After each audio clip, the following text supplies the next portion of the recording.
Hey gang, it's Bryan from FXBilliards. It is time for an updated what is in the case. Because my last one was done about a year and a quarter ago, so a lot of time is going by, a lot of things have changed. I wanted to let you guys know what is in my case today. I got a clue for you.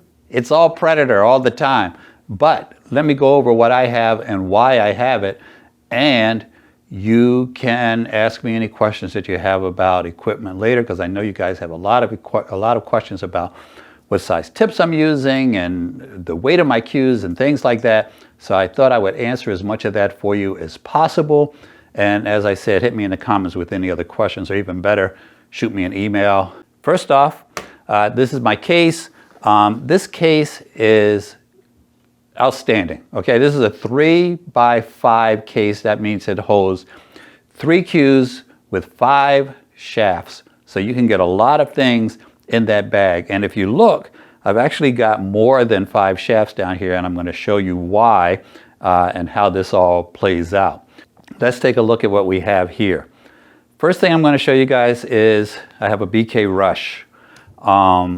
I think this is the best break cue ever, and that is not just because Predator sent me this, but it is the best break cue I've ever had in my hands. And of course it does have a carbon fiber shaft, and again, it is an outstanding breaker. The next thing I have in my bag is a 15-year-old Predator Black 4, and it is amazing. It is, it looks like new, by the way. You're going to have a hard time getting your hands on a Predator Black these days, but these are amazing cues as far as the inlays go, and the ebony and the grips, everything about this cue I truly love. It's 15 years old, and I've done videos just about how much I love this cue, so there's definitely a, an attachment to the Predator Black. My favorite cue is this Predator Icon 3. I am extremely happy with this. It is my favorite. By the way, I do change cues a lot. You might notice in the videos you'll see a second generation Icon 2, you'll see a Predator Sport, you'll see the Black, you'll see the Icon 3, you'll see all of these different cues. One of the things that I want you guys to know though is every one of them is the same weight. Every one of them, unless I'm switching from carbon fiber to wood, has the same tip on it. They're all the same balance, they're all the same tip. The grips are different on some of them, but I don't hold the cue on the grip, I hold the cue back here. So my hand is not even on the grip. If I close my eyes, I can't tell one from the other. The reason I have multiple cues is because I love them. They're beautiful and I like them. And that's the reason I have different ones. Now, so these are my 2 primary playing cues when I am out of the house. Then I have, of course, a Predator Revo shaft. And so this one is the BK shaft for the break cue. These are both Revo shafts. I did not buy 2 Revo shafts. Predator sent me the one with the white vault plate. The reason I got the white vault plate is because I already owned the black vault plate. They play identically. As far as sighting the ball, there is no difference to me. They both have Victory soft tips. People ask me all the time. I've got a 12.4 on each of these, and they are both Victory soft tips. Then I have these 2 guys. One of these is a 3rd generation Predator 314, okay? 314-3. The other is a 2nd generation Predator 314. I have a number of these because I got one every time I bought a Predator cue in the last 15 years. But the only reason I have the 2nd generation in my bag is because sometimes you loan somebody a cue. That's why I have an old 314, because if I loan this out to some guy, some 350-pound guy who's trying to show everybody how strong he is and shoots a draw shot or a break shot or something with it, something stupid, and cracks it, I'm not going to lose any sleep over it. So that's why I have 2 314s in my bag. The next thing I have, oh, and by the way, the reason there's more shafts here than there are spaces in the bag is because if I'm just going to the pool hall, I only take one Revo with me. If I'm going to a competition, I take both Revos with me. And the reasoning is, if I have a Revo with me and I'm at the pool hall and something happens to it, I'm going to go to the 314. If I'm in competition and something happens to the Revo, I am going to want another Revo as a backup. So that's why I will switch them up when needed. Now, I have a Predator Air, which you guys have seen in a number of videos. Best jump cue I've ever had. A lot of this stuff is the best I've ever had, and it only makes sense because I really haven't bought a lot of cues over the last 15 years. If you look at my cue buying history, it looks like this. 15 years ago, and then kind of trailed off, and then maybe a spike there. And then I started working with Predator, and I got some really good equipment out of it. So I haven't bought a lot of equipment over the last few years, but this jump cue, I have 2 other jump cues by other brands, and this is the Ferrari of jump cues. And this is from a guy that, like I said, has 3 other jump cues. So I just want you to know it is good stuff. And it has this great extension, so you can shoot all kinds of jump shots with it, depending on the distance, depending on the technique that you use. If you use a dart, you could take this off and make the cue even smaller and lighter. The weight is adjustable. It has carbon fiber at the joints where it's going to be making the contact that is most important.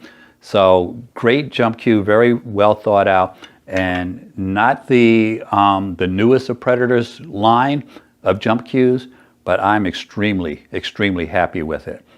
Also in the bag, I have this extension, which I have done videos about this, where I just shot and ran racks with the extension on the cue. Because of my height, I've given a lot of thought to using a longer cue to throw the weight back a little bit, because I hold the cue at the end. But the reality is I use the extension only for shots that I can't reach. Speaking of extensions, I've got this extension here. It's called Balance Right. It goes between the shaft and the butt of the cue and extends it by about 4 inches. This is good for taller players that might want to shift the balance of their cue, shift the length of their cue without going overboard. I've had it in my bag for a very long time, probably 5 or 10 years, and I never, ever have used it. I practiced with it once or twice. I have got this bow tie tip shaper. I think everybody in the world has at some point owned this or will own this. It hasn't changed in forever. I think this one is 15 years old, and there's a bunch of different companies that sell them now. I don't know if they're made by the same people and somebody lost their patent or what the deal is, but they're not hard to find, and they're great as far as shaping your tip. I also have a Last Forever tip tool, which I think is the best tip tool ever. I don't have one on the table right now, but I will put a description of it with a link in the description of the video. This is a snapshot tip shaper. All this is a little magnetic thing with 2 pieces of wood, and there is a thing here to rough up your tips. This is very fine. It's like the finest sandpaper. But this is great because if you use something like the Last Forever or the bow tie to shape your tips and scuff them up, you're putting a lot of wear on those tips. They're not going to last as long, because a lot of times you don't need shaping. What you need to do is just rough it up a little bit. And this is excellent for doing that, because it is just the right texture to rough up your tip a little without breaking it down a lot. And the tips that I use, and I know the tips that a lot of you guys use, are very expensive, and you don't want to have them wear down quicker than you need them to, simply because you're shaping them too often. Revo wipes, just to keep it clean.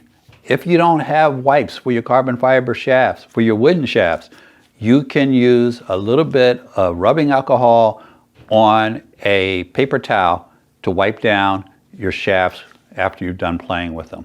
don't do it when you're about to play. Kind of do them before you can get them in the bag, because that's what makes the most sense. I can say for myself, I don't do it, all right? But it's a good idea, if you can, to wipe them down before they go in the bag, or the inside of the bag is getting dirty with the chalk and everything. And if you start doing it when they're new, your cues will last a lot longer, and you won't be that guy with the sandpaper trying to condition his cue. The last thing I have in my bag that I will tell you about anyway is this Predator glove. These gloves are very durable. They feel great on your hand. They fit like skin. And I'm not a glove guy, but I have been at the pool hall when it has been just not the right climate for that environment, and my hands got a little sticky or sweaty or whatever it was, and even with the carbon fiber shaft, they were sticking a little bit, and I said, wait a second, I have that glove. First 5 shots, I had no idea what I was doing, but after that, immediately I knew how to adjust with a glove. Like I said, I don't wear a glove on a regular basis, but it does not take a lot of time to adjust to it, and there is a very good reason. I know a lot of you think it's sponsorship, but it's not. There's a very good reason. There's 10 players playing in the Mosconi Cup, and every one of them has on a glove. And it's not sponsorship, because some of them are wearing gloves by people they are not sponsored by. There you go. That is what is in my bag. Have a great day. Don't forget to give us a thumbs up, and don't forget to subscribe. See ya.